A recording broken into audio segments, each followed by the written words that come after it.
Howdy folks, and welcome to World of Tanks as you've probably never seen it before. Unless, of course, you play World of Tanks on console. But we don't like to talk about that here on the PC. Dirty console peasants. Well, the PC is finally catching up. 12 maps on the Sandbox server have received a high-definition makeover, but, well, as you can clearly see, it's not just been a simple case of slapping some HD textures over the existing map geometry and saying, yeah, there you go. That's good enough. There is a stunning amount of hard work that's gone into the makeovers for these 12 maps.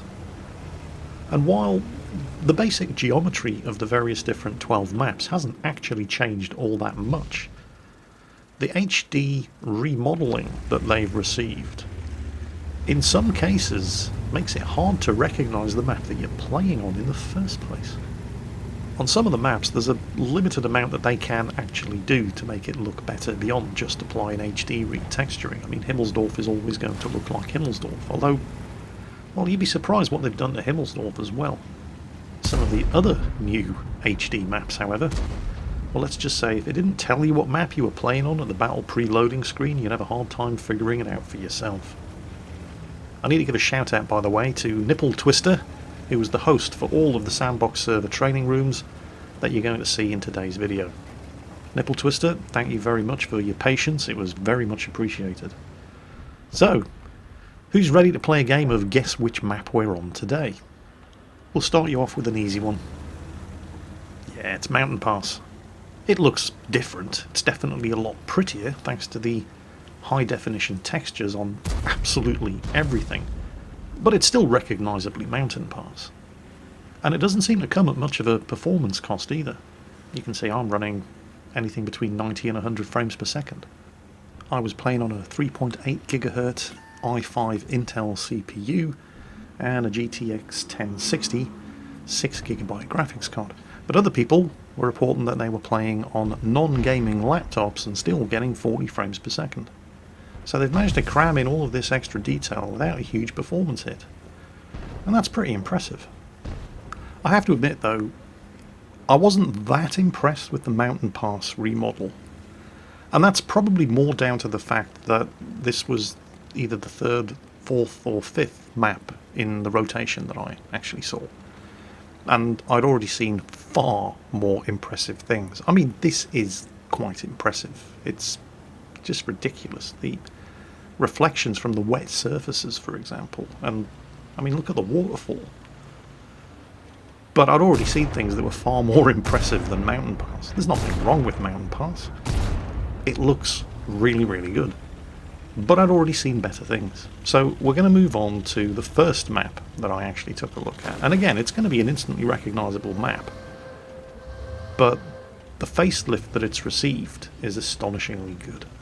And from here on in, I'm turning off the user interface, so there's going to be nothing to distract from the visual glory of the eye candy that you're about to see. Well, it's not going to be too hard to figure out which map this is, thanks to that instantly recognisable Italian monastery in the centre of the map. Over there. It is, of course, Abbey. But at the same time, wow. This was the first of the HD maps that I actually got to play on.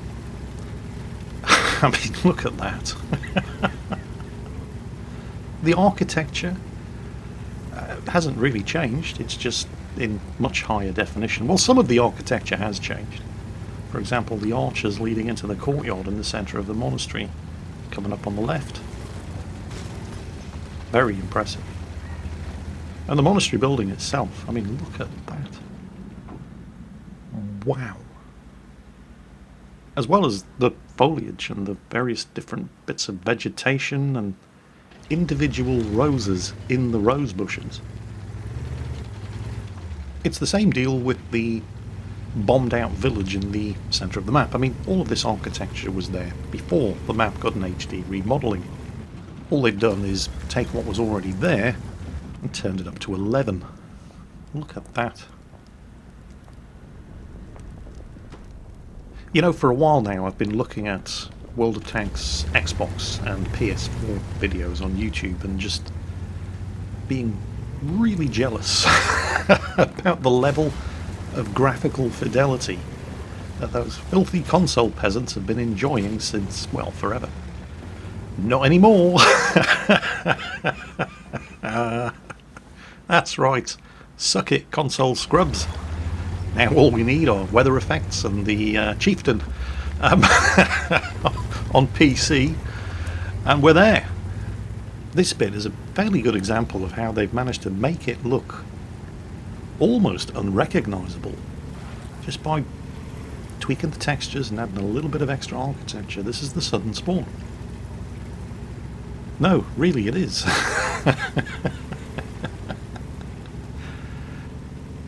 Then of course we have the road with the river that runs on a north-south axis down the eastern end of the map. In fact, you know, I'm going to call it right now. I am predicting that when these high-definition maps make it onto the live World of Tanks server, you're going to start seeing, at least in the first couple of days, a lot of people just sitting there staring at the scenery, completely oblivious to the fact that they're getting shot at, because they're too busy just admiring, well, everything. I mean, look at that. So anyway, Abbey. It's still recognisably Abbey. It's the same map, just with a high definition makeover, and the addition of a few extra pieces of new architecture. Nobody's ever going to load up onto this particular map and think, whoa. Well, they might think, whoa, but it ain't going to be because they don't know what map they're on. You might be impressed by the graphics, and you probably should be impressed by the graphics, but it's still recognisably the same map that we've been playing since forever. This one, not quite so easy to guess. Well, okay, it's a desert map, so it's going to be either El Halluf or Sound River. We're not exactly spoilt for choice when it comes to desert maps. But holy shit, the work they've done. This is El Halluf, by the way, and the work they've done on it is, it's just spectacular. This, by the way, because it might be hard for you to guess, is the southern spawn. And we're going to go for a little drive around El Halluf so you can see what's changed. I mean, just look at those textures. Look at the level of detail on the ground. Let's take a quick right turn here just so you can see, well, more of the map in all of its high definition glory. There it is.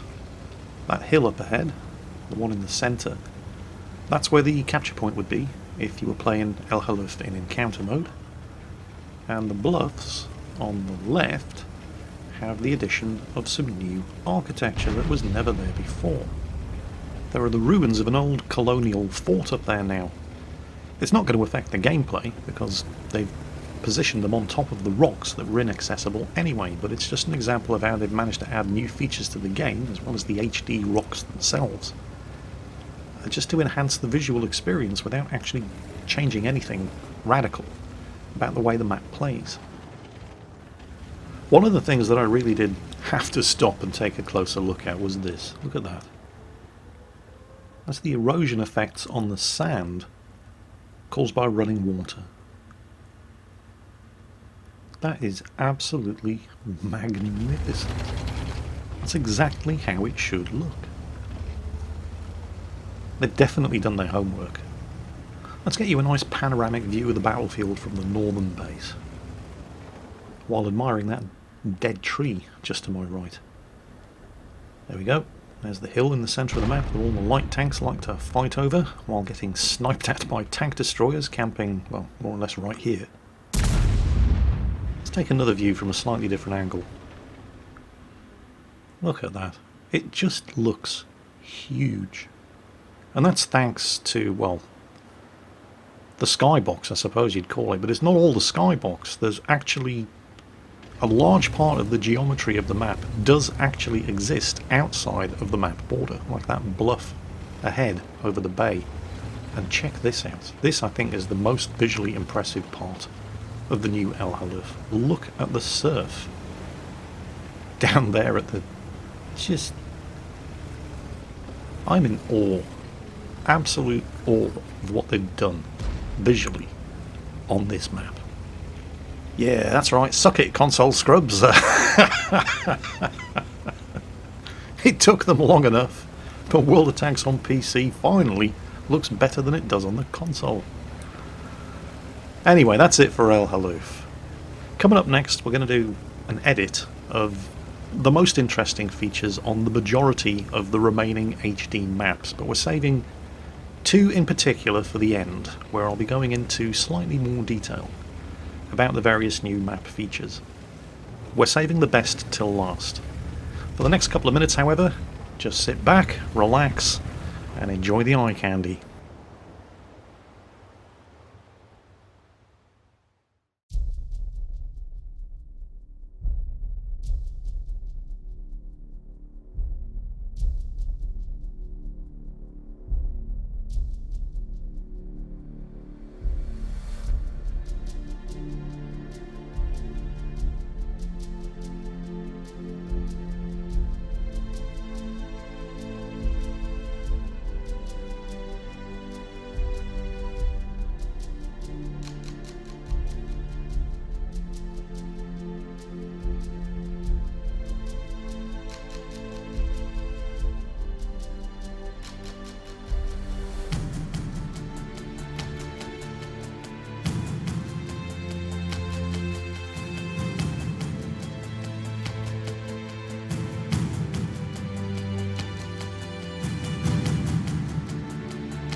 Impressed?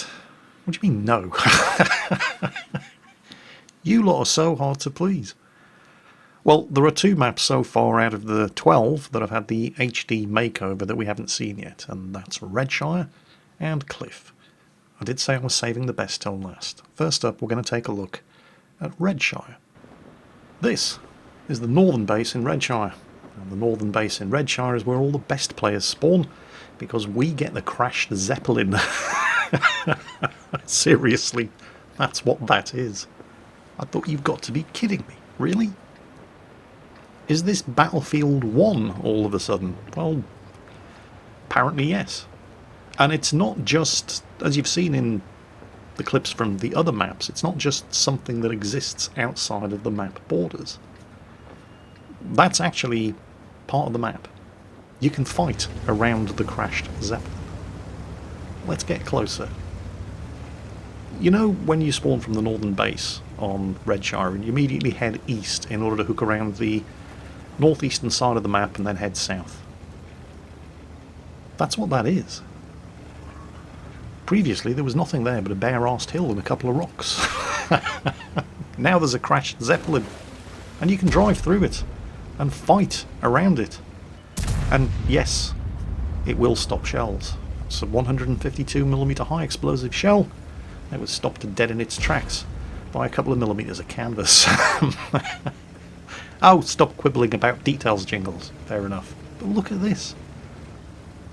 Dead trees. It looks like a World War I battlefield. And I think this was probably inspired by the 100 Years of the Tank special game mode, where you had to escort the Mark IV tank around various different World War I battlefield features that looked not entirely unsimilar to this in your Rolls-Royce armoured cars. Fantastic little game mode. And well, that's just amazing. And this end of the map is completely unrecognisable. If you hadn't told me that this was Redshire, I would never have guessed. Look at the mud and the water that's pooled up in the furrows where the plough has been. Just look at that. And the detail on the trees and just everything about it is incredible. I don't even recognise this end of the map. We're approaching the southern base at this point. And there's the small village just on the outskirts of the southern base. There's the river. And there's the base boundary. And of course there's another Zeppelin in the sky over to the north. You can actually shoot at it, although you can't hit it. And that's probably a good thing, because if you could shoot that Zeppelin down, I guarantee you 2/3 of both teams at the start of every match on Redshire would simply be sitting there taking shots at the Zeppelin. So they could be the one to shoot it down. So the fact that you cannot shoot at the Zeppelin is probably a very, very good thing. Well, you can shoot at it, but you can't do any damage to it. In fact, just to prove that I'm not completely immune to the occasional derp, I'm going to take a shot at the Zeppelin myself, just to show you what will happen. There it is, just above that castle. More on that castle in a moment. And yeah, the shot just passes right through it. That castle is, you know, I hesitate to call this a criticism because, you know, it seems kind of petty, but I do have one small problem with the Redshire map. I mean, it looks absolutely incredible, but it's called Redshire. It's always been called Redshire. It's a very, very English name. That castle's French. That's French architecture. This is a French map. Why is it called Redshire? Oh, hold on a second. Take a look at this tree. It's just phenomenal. Look at this. Wow. You're going to be hearing me saying that a lot. You probably already have heard me say that a lot during this video, but just holy crap. Absolutely unbelievable what they've done to this game. And you know what? It's nice to see that Wargaming are expending what must have been a colossal amount of time, money and effort on just improving the game. Making things better for everybody. Not just those people who are prepared to hand over a large amount of money for a brand new premium tier 8 tank. You know, this is something that everybody who plays World of Tanks can enjoy and get the benefit of without directly putting more money into Wargaming's pockets, and they really do have to be applauded for that. Let's take a closer look at the village in the south and just see what they've done here. Look at the rain on the road. I mean, these buildings have always been here, but they've never had this level of detail lavished on them. It's obviously autumn. You can see when the leaves have been swept into the gutters on the street. You can see every individual stone that makes up the walls of the buildings. You can see every individual tile and shingle in the rooftops. Is it? Oh, it's a restaurant. I'm trying to figure out if it's French or English, but, well, restaurant's the same in both French and English. Oh well, never mind. Look at the window box with the flowers. Some of these buildings actually have the interior modelled as well. No, really. I'll show you some examples later on, but look at that. Look at the thatched roof. That's a Second World War era car. This is another small issue that I have with Redshire. They're not quite sure when it's set. Hang on a second. That's another restaurant. I have to say, this small village of 150 people is remarkably well served with restaurants and eating establishments, isn't it? But yes, there's a crashed Zeppelin over there, so, you know, World War One. And yet the cars that are lying around, parked next to everybody's houses, are 1940s vintage.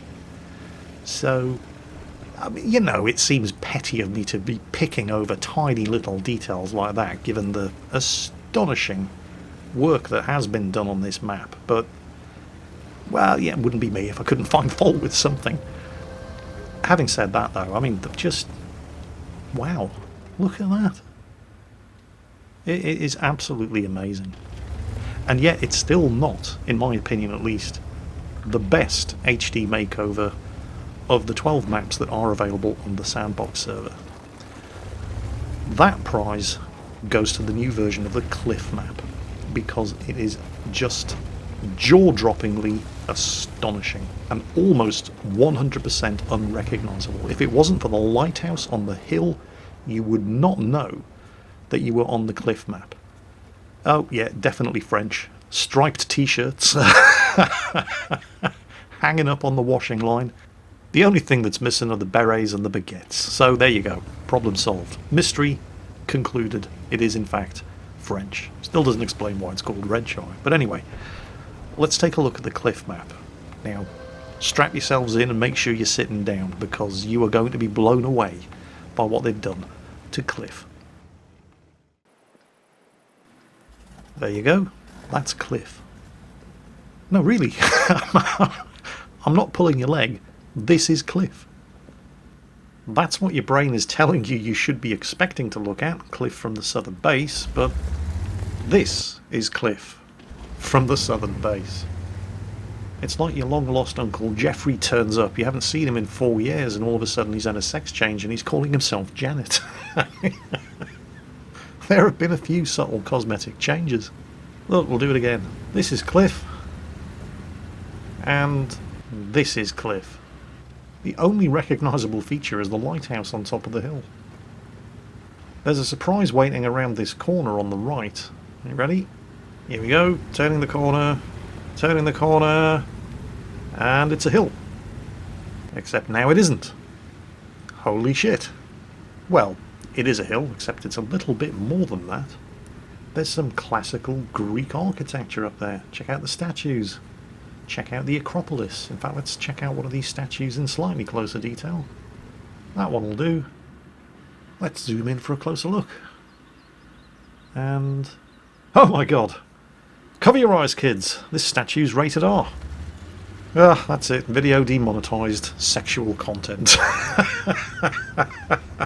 Oh, YouTube, grow up. It's art. What's going on over here? Well, that, believe it or not, is this. Yeah, I know. And that is now this. The view from the cliff overlooking the southern base now looks like this. If I wasn't running the two different instances of the map side by side, old and new, you'd just think this was a new map. Who'd have thought all this time? This is actually a Mediterranean Greek island.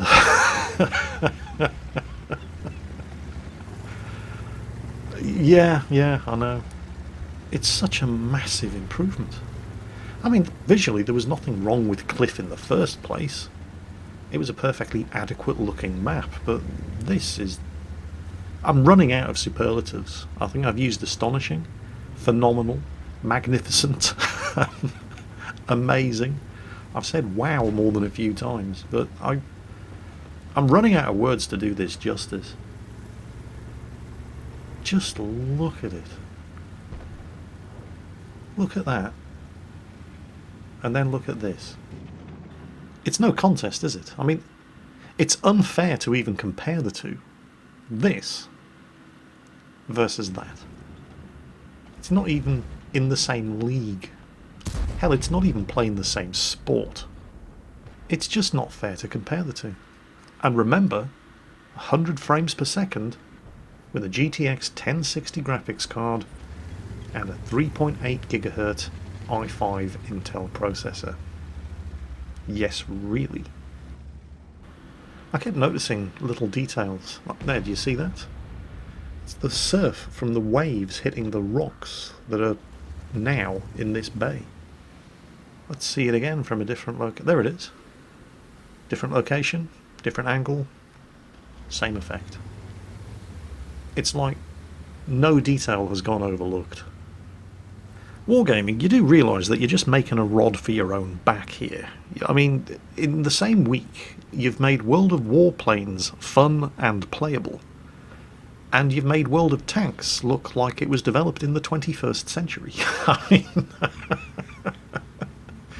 you have to learn to pace yourselves, guys. Seriously, if you keep producing stuff like this on such a short time scale, people are going to start expecting great things of you with every patch you produce for every game you own. Pace yourselves. Slow it down a bit. Give yourselves breathing space. I mean, I'm not complaining, because this is just incredible. More of this, please. But if you keep coming up with stuff as consistently good as this, people are going to start expecting consistently good stuff from you as the default behaviour. What you need to do is produce something mediocre every now and then. Make up some more Chinese tanks, or come out with another overpriced and overpowered Tier 8 Premium or something. That should do nicely to lower people's expectations. You can't keep producing amazing stuff like this all the time. We're going to finish off with one other thing that I noticed completely by accident, which may be a little nod of the head to War Thunder, or maybe not, who can say. Do you remember when War Thunder turned out a patch where vehicles got more and more dirty as the battle went on?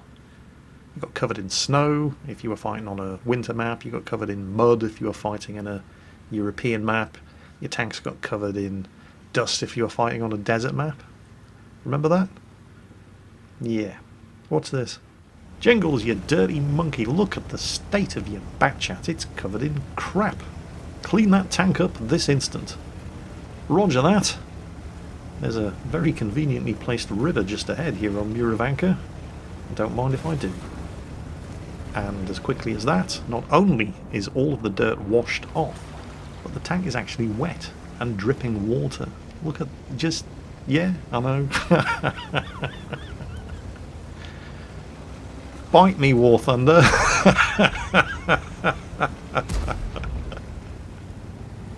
Well, anyway, there you go. World of Tanks on the Sandbox server, 12 maps with an HD makeover.